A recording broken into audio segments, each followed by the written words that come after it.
I don't protect you anymore. And that's worse than revenge. The wrench slipped from my greasy fingers and clattered onto the driveway concrete as Mrs. Greta Wilcox's voice cut through the evening air like a rusty blade. Jay, I hope your wife gets well soon.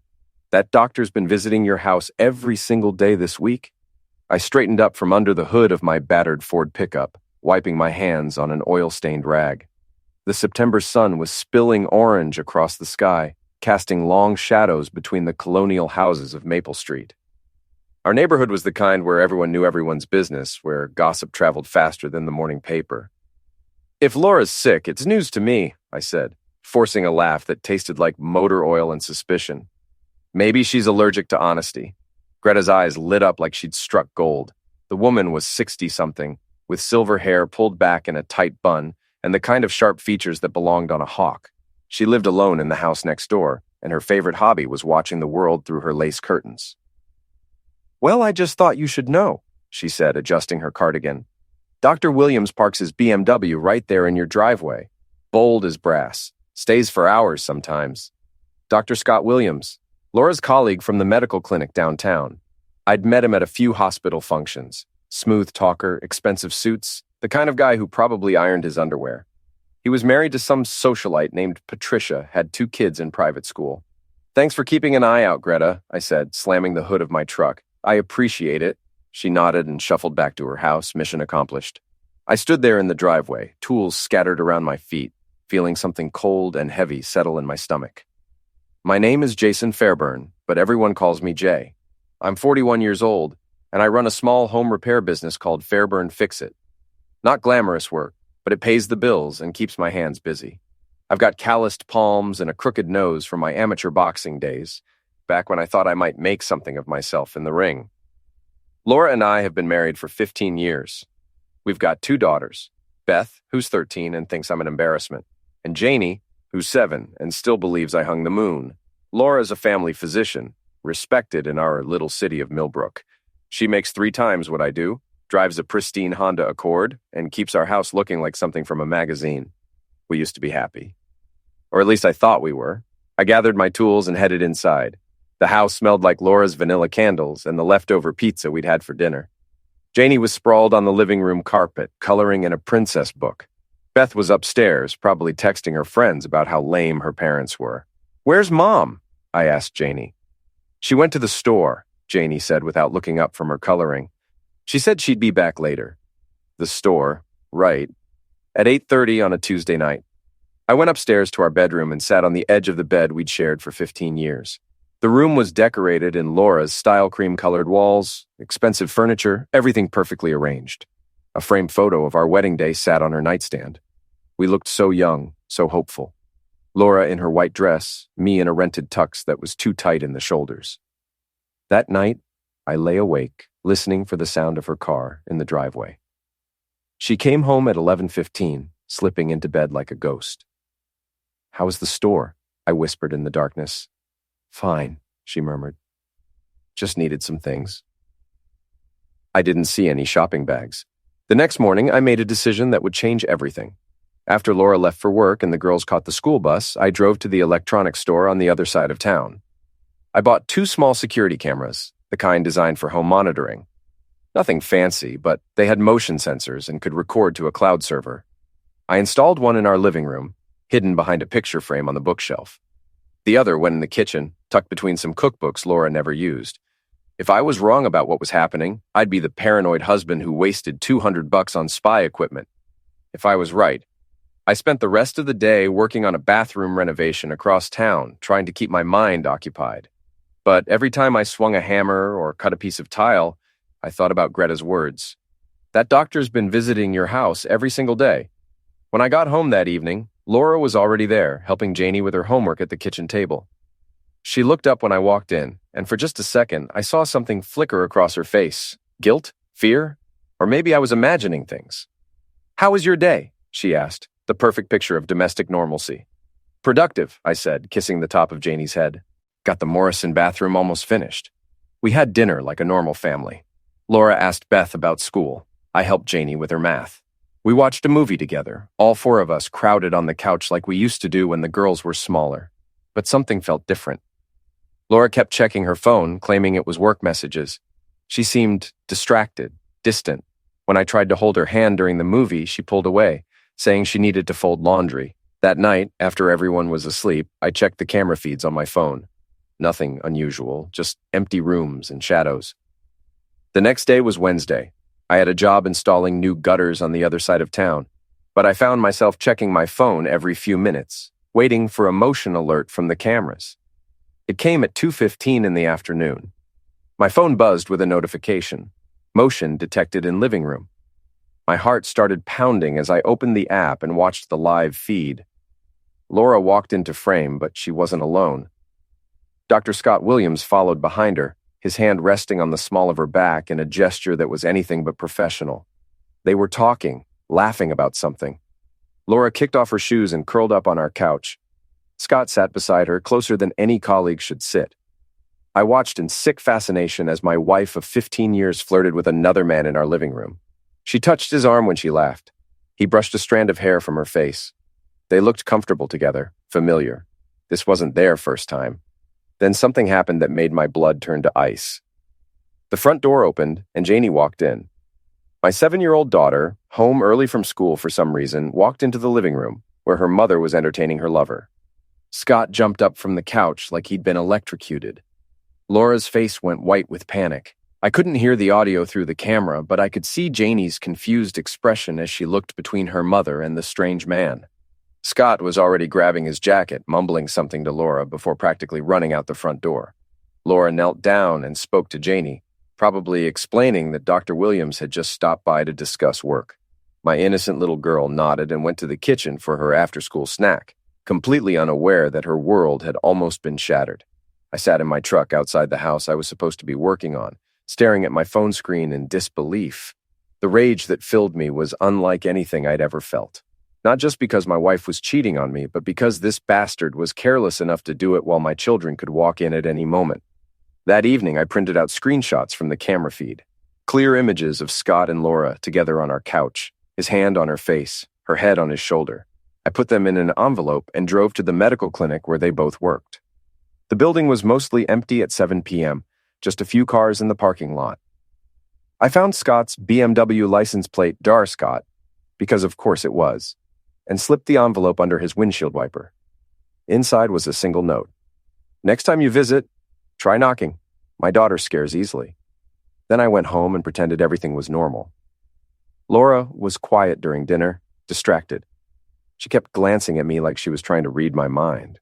When her phone buzzed with a text message, she practically jumped out of her chair. "Work?"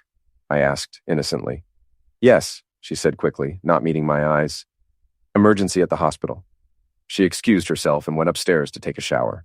A few minutes later, I heard her on the phone in our bedroom, speaking in hushed, urgent tones.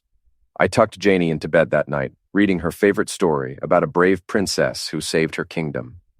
She fell asleep with a smile on her face, completely trusting that her daddy would keep her safe from all the monsters in the world. If only she knew that one of those monsters was sleeping down the hall. The next morning, Laura was gone before I woke up. She'd left a note on the kitchen counter saying she had early rounds at the hospital. No goodbye kiss, no have a good day, just a hastily scribbled excuse on the back of a grocery receipt. I got the girls ready for school, packed their lunches, and drove them to Millbrook Elementary. Beth barely grunted goodbye, but Janie gave me a hug that nearly broke my heart. "I love you, Daddy," she whispered in my ear. "I love you too, sweetheart," I managed to say around the lump in my throat. After dropping them off, I drove across town to Murphy's boxing gym. It was a rundown place in the industrial district, all concrete floors and heavy bags that had seen better decades. The owner, Mike Murphy, had been my trainer back when I thought I might make something of myself in the ring. Mike was in his 60s now, gray-haired and thick around the middle, but his hands were still quick enough to make you think twice about crossing him. He also ran a towing company on the side, the kind that operated in the gray areas of the law. "Jay," he called out when he saw me walk in. "Haven't seen you in months. What brings you to my palace of pain?" I wrapped my hands and started working the heavy bag, throwing combinations that felt rusty after months of neglect. Mike watched for a few minutes, then held the bag steady while I unloaded everything I had. "Something's eating at you," he said after I'd worked up a good sweat. "Want to talk about it?" I told him everything. The cameras, the affair, the close call with Janie. Mike listened without interruption, his weathered face growing darker with each detail. "So what do you want to do about it?" he asked when I finished. "I want payback," I said, surprising myself with the venom in my voice. "I want them to hurt the way I'm hurting." Mike nodded slowly. "Revenge is a dish best served cold, my friend. But if you're going to do it smart. Don't give them anything they can use against you in court. What do you suggest? Hit them where it hurts most. Their reputations, their careers, their precious social standing. Make them pay without getting your hands dirty." That night, I put Mike's advice into action. I followed Scott's BMW from the medical clinic to a seedy motel on Route 9, the kind of place that rented rooms by the hour. Laura's Honda was already in the parking lot. I waited until they went inside, then got to work. I poured a bag of sugar into Scott's gas tank and slashed 2 of his tires with a utility knife. Then I left a used protection I'd found in the motel dumpster on his windshield with a note: "For your next house call." The next morning at breakfast, Laura seemed jumpy, distracted. She kept checking her phone and making excuses to leave the room.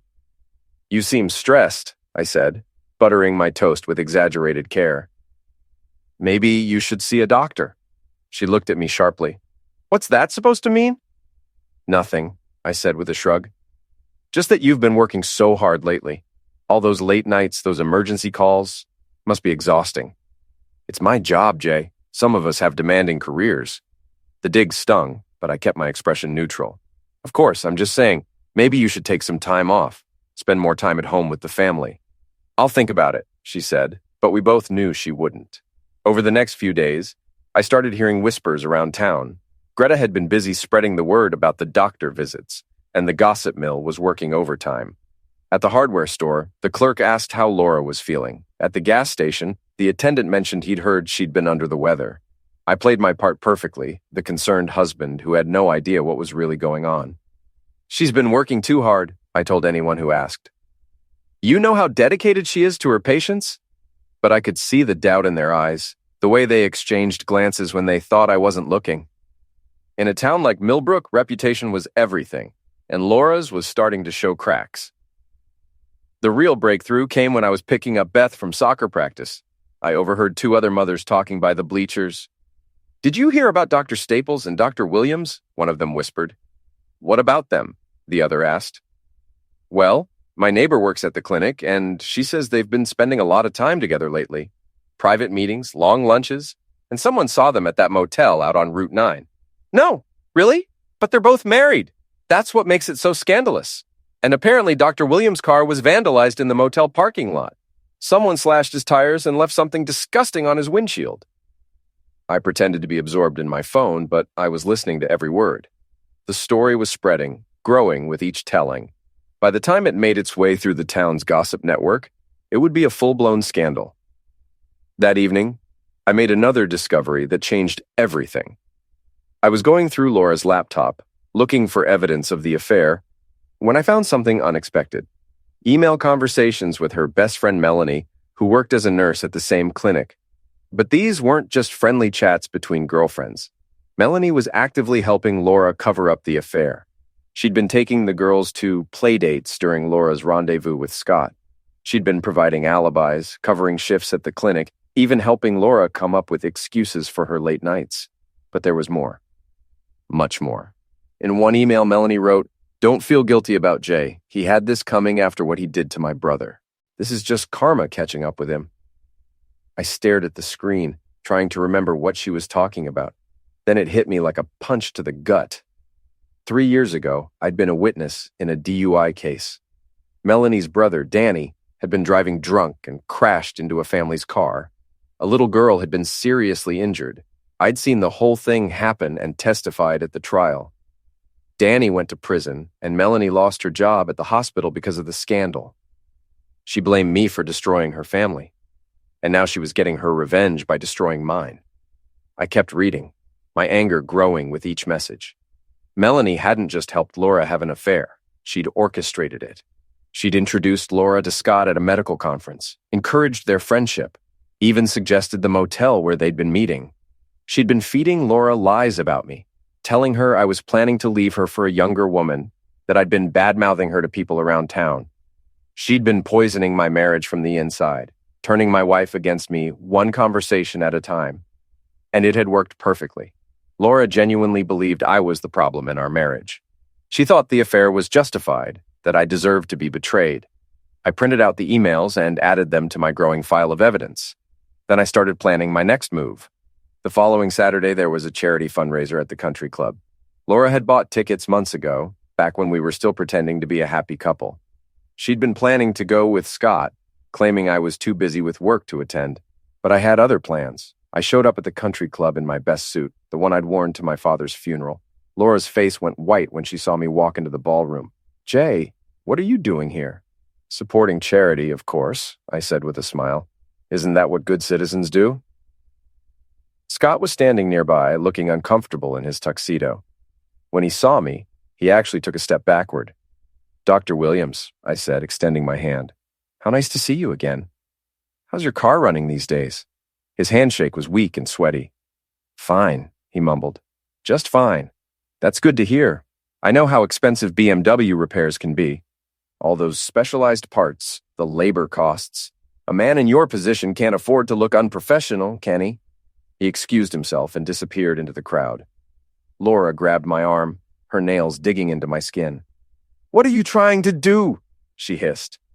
"I'm trying to enjoy a nice evening with my wife," I said loudly enough for the nearby couples to hear. "Is there something wrong with that?"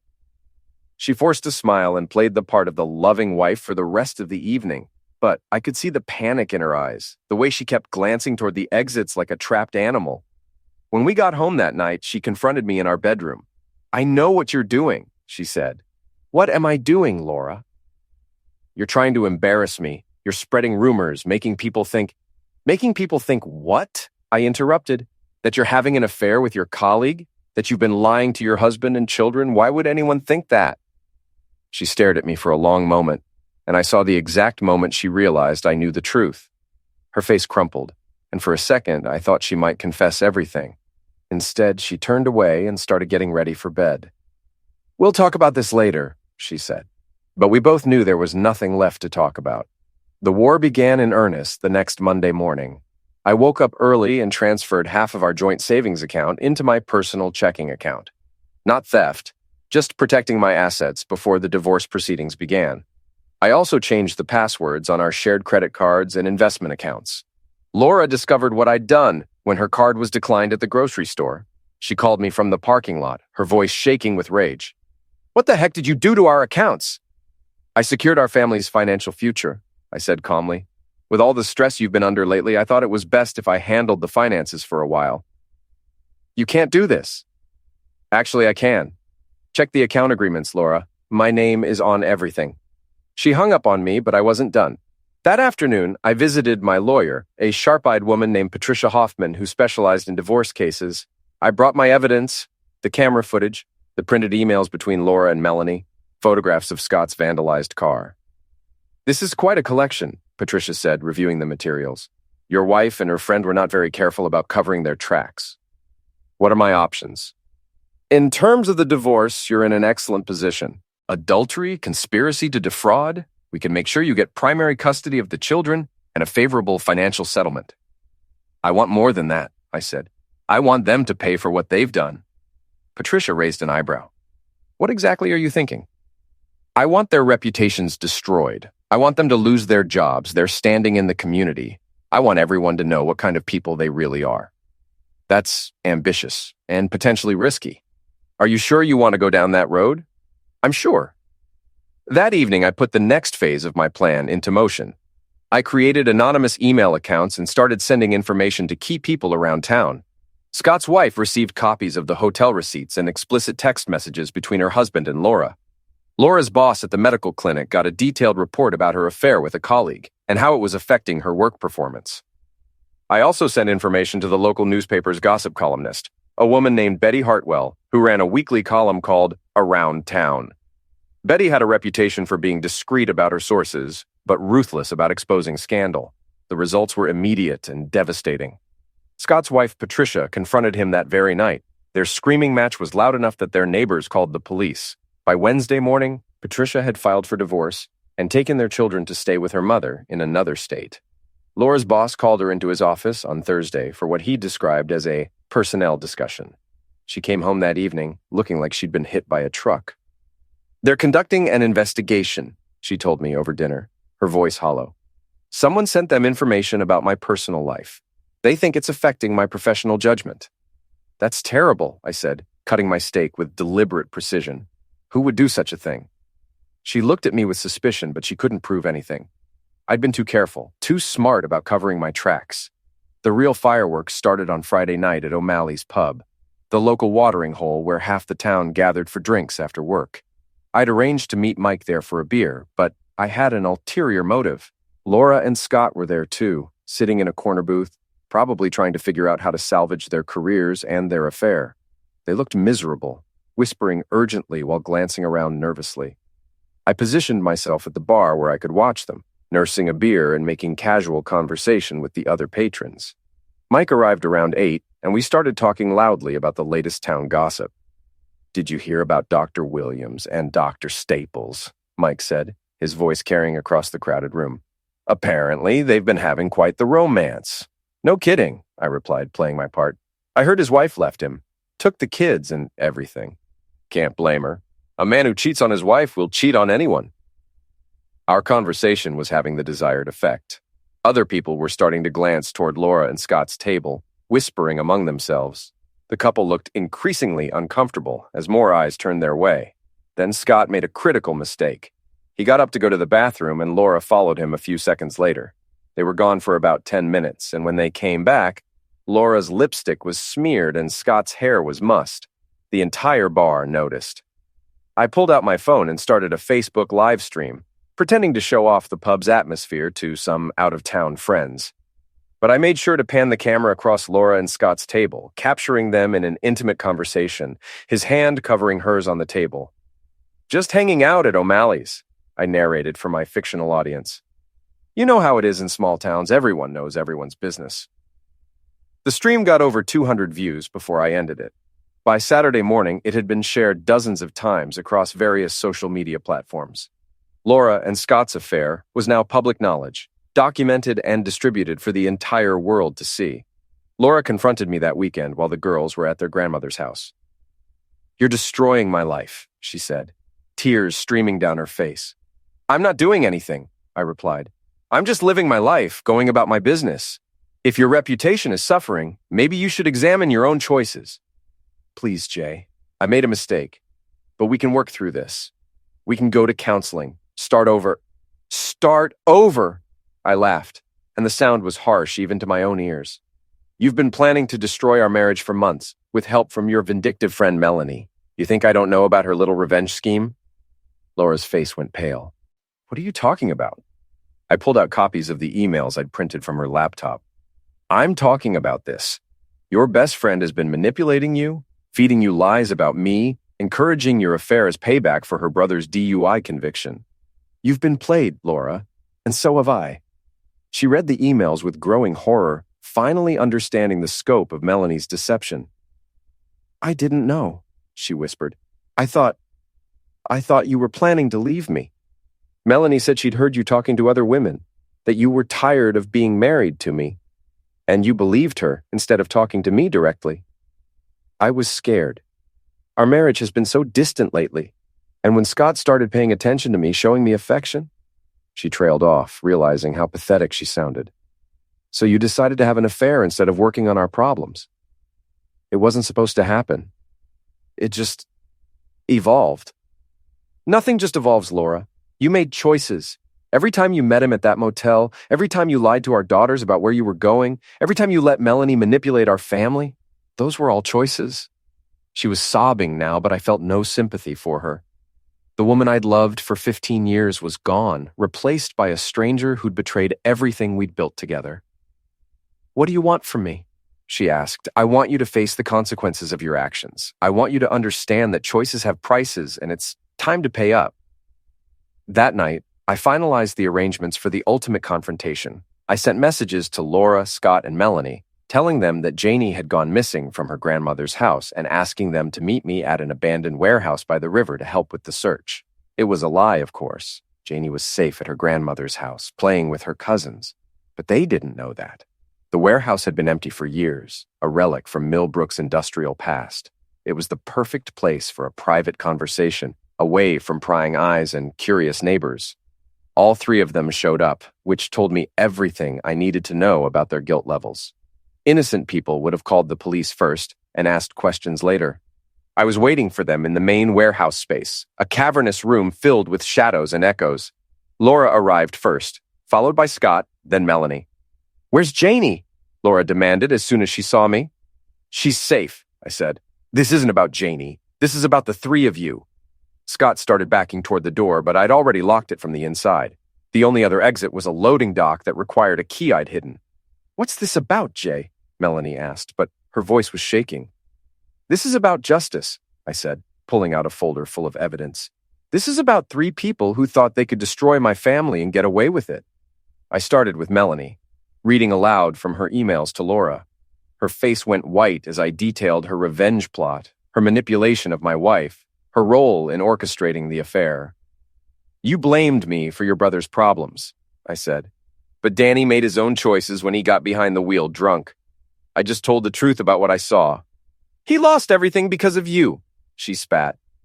"He lost everything because he nearly ended a child.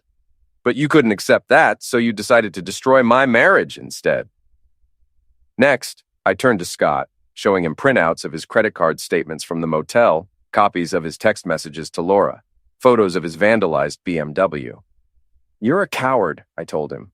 "You were willing to destroy two families for a few hours of pleasure, but the moment things got difficult, you ran like a rabbit." Finally, I faced my wife. "And you, Laura. You threw away 15 years of marriage because your friend whispered poison in your ear and another man made you feel special." "Jay, please," she started. "I'm not finished," I cut her off. "You want to know what happens now? Scott, your medical license is under review.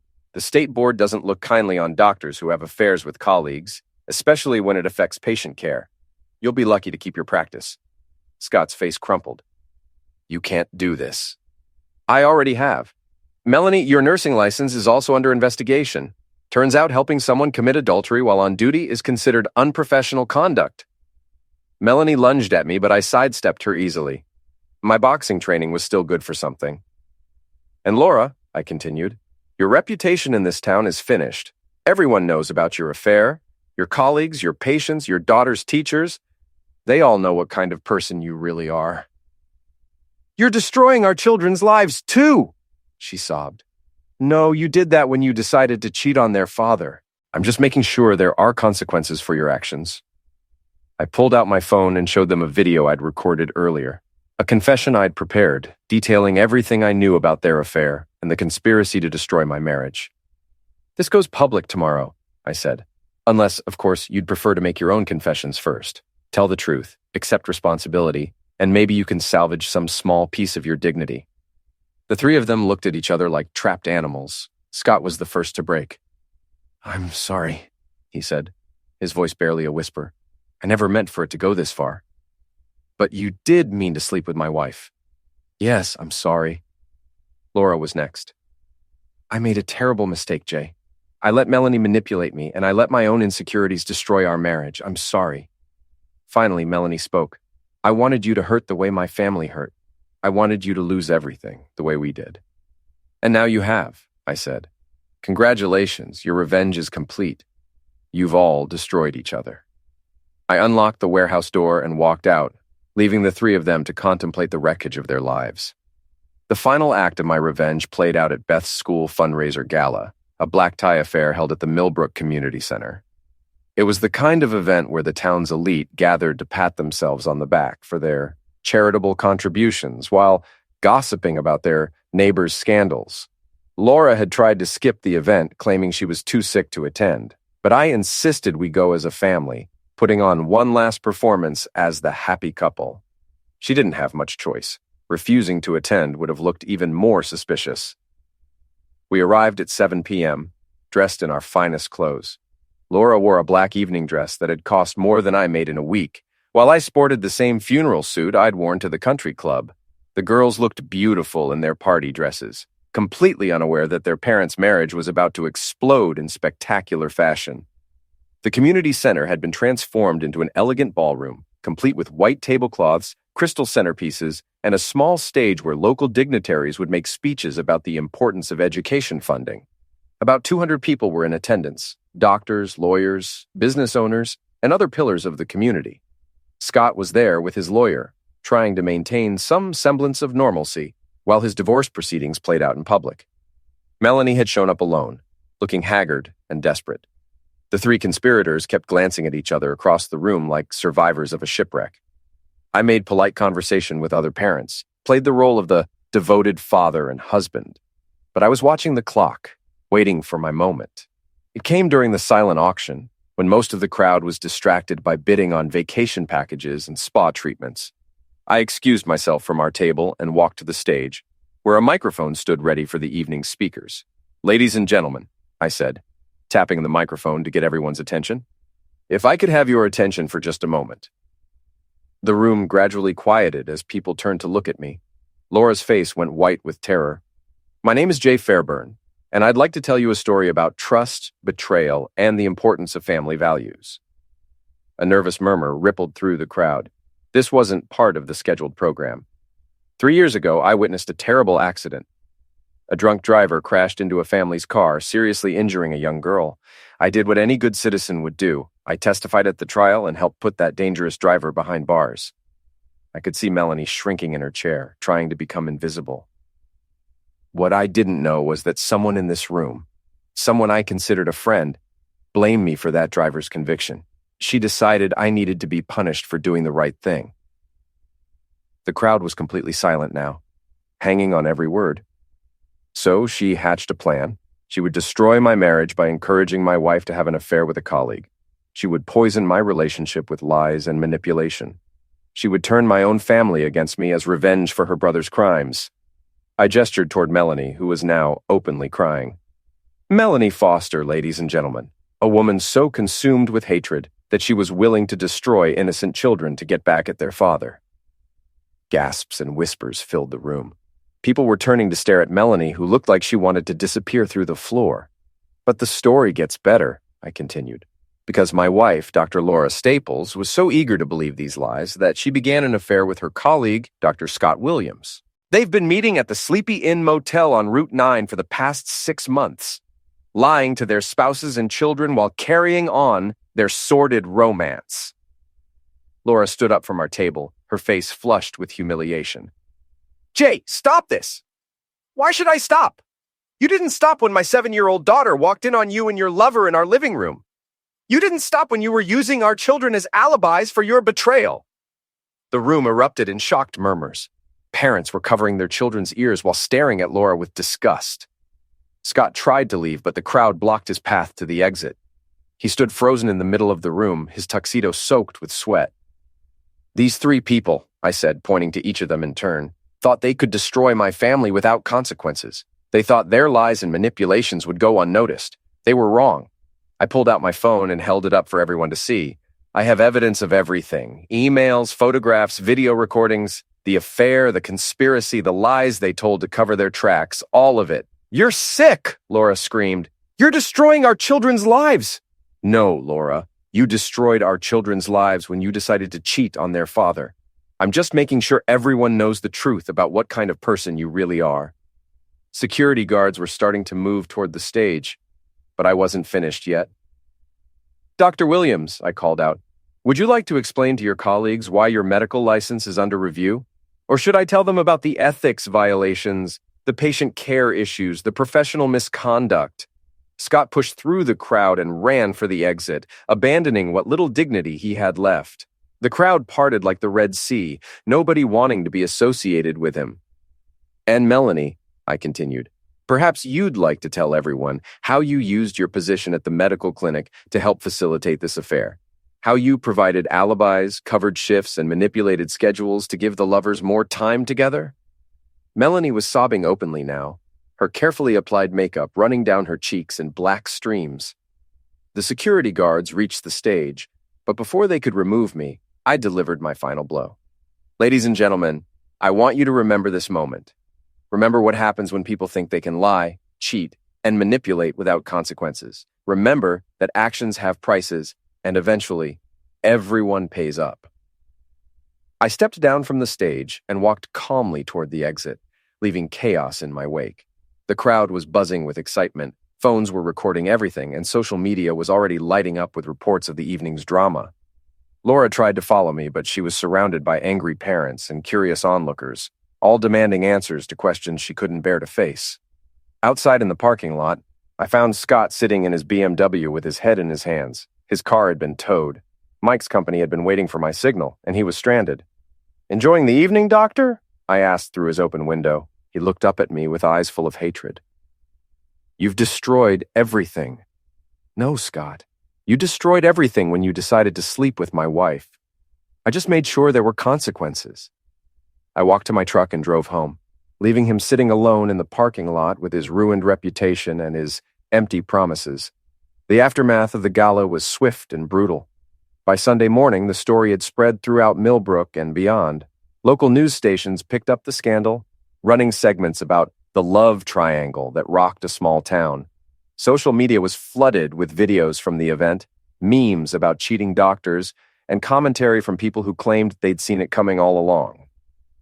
Laura came home that night looking like a ghost. She'd spent hours at the community center being questioned by reporters, confronted by angry parents, and abandoned by colleagues who didn't want to be associated with the scandal. "Are you happy now?" she asked me as we stood in our kitchen, the same room where I'd discovered her betrayal through the hidden camera. "I'm satisfied," I said. "Justice has been served. You've destroyed 3 lives. You destroyed 3 lives. I just made sure everyone knew about it." She sank into a chair at our kitchen table, the same table where we'd shared thousands of family meals over the years. "What happens now?" she whispered. "Now you face the consequences. The medical board will likely suspend your license pending a full investigation.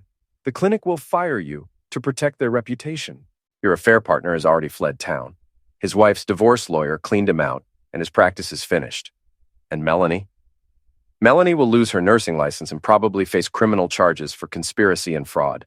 Turns out using your position at a medical facility to help someone commit adultery is considered a serious ethics violation." Laura looked up at me with something that might have been hope. "What about us? What about our marriage?" I stared at her for a long moment. This woman who had shared my bed for 15 years, who had given birth to my children, who had promised to love and honor me until death do us part. "There is no us," I said finally.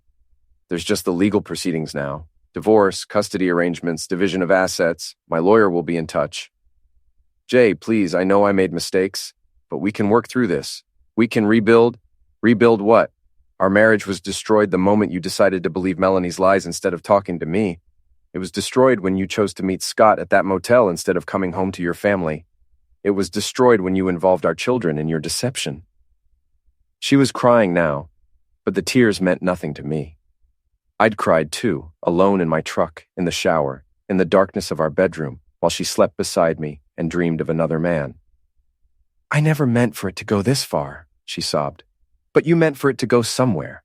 Every choice you made led to this moment, Laura. Every lie, every betrayal, every time you chose him over your family." The next morning, I woke up alone. Laura had packed 2 suitcases and left sometime during the night, leaving only a note saying she was staying at her sister's house until she could figure out what to do next. I made breakfast for the girls, helped them get ready for school, and drove them to Millbrook Elementary like it was any other Monday morning. But it wasn't any other morning. It was the first morning of our new life. Beth was old enough to understand that something serious had happened, though she didn't know the details. Janie just knew that Mommy was sad and Daddy seemed different. "Is Mommy coming back?" Janie asked as I walked her to her classroom. "We'll see, sweetheart," I said, kissing the top of her head. "But no matter what happens, Daddy will always be here for you." That afternoon, I got a call from Patricia Hoffman, my lawyer. "The story has gone national," she told me. "CNN picked it up, and it's trending on Twitter. You've become something of a folk hero, the wronged husband who got creative revenge without breaking any laws. I don't care about being famous. You should care about the divorce proceedings. Laura's lawyer is trying to paint you as a controlling husband who orchestrated a public humiliation campaign. They're claiming emotional distress, mental anguish, the whole playbook. Let them try. I have evidence of everything. The affair, the conspiracy, the lies. Any jury will see who the real victim is here. That's what I'm counting on. But Jay, you need to be prepared for a long fight. Laura isn't going to give up custody of the girls without a battle. Then we'll give her a battle she'll never forget. Over the next few weeks, the full scope of the conspiracy became clear. Investigators found evidence that Melanie had been planning her revenge for over a year, carefully manipulating Laura's emotions and encouraging her dissatisfaction with our marriage. She'd introduced Laura to Scott at a medical conference, suggested the motel where they met, and even provided alibis when their affair began. Scott's life had completely imploded. His wife had taken him for everything in the divorce, his medical practice had collapsed, and he'd been forced to move to another state to escape the scandal. The last I heard, he was working at a small clinic in rural Montana, treating farmers and ranchers who probably had no idea about his past. Melanie faced criminal charges for conspiracy and fraud. She'd used her position at the medical clinic to falsify records and provide cover for the affair, which constituted professional misconduct and criminal conspiracy. She pleaded guilty to avoid a trial and received 2 years probation, but her career in healthcare was finished. Laura tried to rebuild her life, but the damage was too extensive. The medical board suspended her license for 6 months and required her to complete ethics training before she could practice again. The clinic fired her immediately, and no other practice in the area would hire her. She eventually moved to another state to start over, but her reputation followed her wherever she went. The divorce proceedings were brutal but brief. With all the evidence I'd gathered, Laura's lawyer advised her to settle quickly and quietly. I got primary custody of the girls, the house, and most of our joint assets. Laura got visitation rights and the privilege of paying child support from whatever job she could find. 6 months after the gala, I was sitting in my kitchen, helping Janie with her homework while Beth practiced piano in the living room. The house felt different now. Smaller, but somehow more peaceful. The tension that had filled every room during the final months of my marriage was gone, replaced by something that felt like hope. Greta knocked on the door around 7 p.m., carrying a casserole dish and wearing her usual expression of barely contained curiosity. "How are you holding up, Jay?" she asked, setting the dish on my counter. "We're doing fine, Greta. Better than fine, actually." The girls seem happy. They are. Kids are resilient. They're better off with one honest parent than 2 parents living a lie. She nodded sagely. "You did the right thing, you know. A lot of people are saying you went too far, but I think you did exactly what needed to be done. I just told the truth. Sometimes the truth is uncomfortable, but it's always necessary." After she left, I tucked the girls into bed and sat in my living room, looking at the spot where the hidden camera had captured my wife's betrayal. I'd removed the cameras months ago, but I could still see that moment clearly. Laura and Scott on our couch, comfortable in their deception, careless with my children's innocence. The rage was gone now, replaced by something colder but more sustainable. I'd gotten my revenge, but more importantly, I'd gotten justice.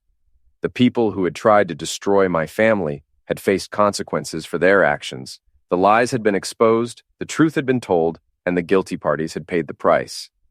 My phone buzzed with a text message from Mike. "Saw the news about Laura's medical license. How are you feeling?" I typed back, "Like a man who kept his promises." It was true. I'd promised to love and honor Laura until death do us part, and I'd kept that promise right up until the moment she broke hers. I'd promised to protect my children from harm, and I'd done that by removing the toxic influences from their lives. I'd promised to tell the truth, no matter how painful, and I'd done that too. The next morning, I woke up early and made breakfast for my daughters. Beth came downstairs first, already dressed for school, her backpack slung over her shoulder. "Dad?" she said, sitting at the kitchen table. "Yeah, sweetheart. I'm proud of you." I looked at my 13-year-old daughter, this brave girl who was navigating the wreckage of her parents' marriage with more grace than either of her parents had shown. "Why's that?" "Because you didn't let them get away with it. Because you fought for us." I hugged her tight. This child who was growing up too fast, but growing up strong. Janie bounced downstairs a few minutes later, her hair in pigtails and her smile bright enough to power the whole house.